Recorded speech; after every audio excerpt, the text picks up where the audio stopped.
So what's the answer? The court can't handle that.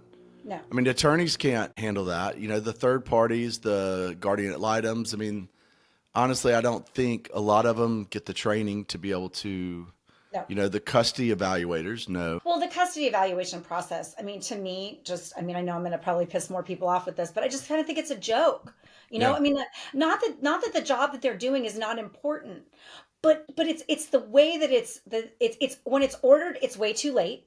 The problems have been persistent and have really messed up the case by the time a custody evaluator gets in. I don't know exactly the way to fix that, right? Because the court isn't, we don't want the court ordering custody evaluations every single time somebody walks in and says they have a custody issue.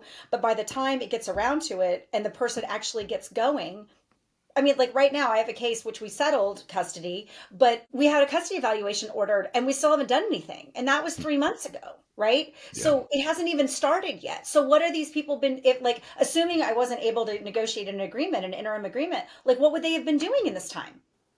When mom's like, dad's insane, dad's crazy, dad's dangerous, and dad's like, no, I'm not, and I'm dealing with all my stuff. Yeah, I got some stuff, but I'm dealing with it. Like, if we hadn't been able to work an agreement, what's happening with those kids in the interim? Are they seeing dad? How often are they seeing dad? And mom is controlling all of it, right? So I don't know what the answer is. The answer is that the custody evaluations are, in my opinion, entered or ordered too late in the process to effectuate any meaningful change. I think too much deference is given to the status quo, especially in cases where the case is kind of languished. And so it's just kind of become this de facto, right? Like, Yep. You go in with a domestic violence order, the court gives temporary orders, and then that becomes the status quo. Well, what if, 2 months later you have a trial on domestic violence issues and it's all thrown out and the restraining order isn't granted? Right. Well, then Right. they got custody and now it's de facto, but it was all BS. Like, so that's not right. And and if you go in, then it goes to the best interest of the child. Well, it's the kid. This is what the kids are now used to.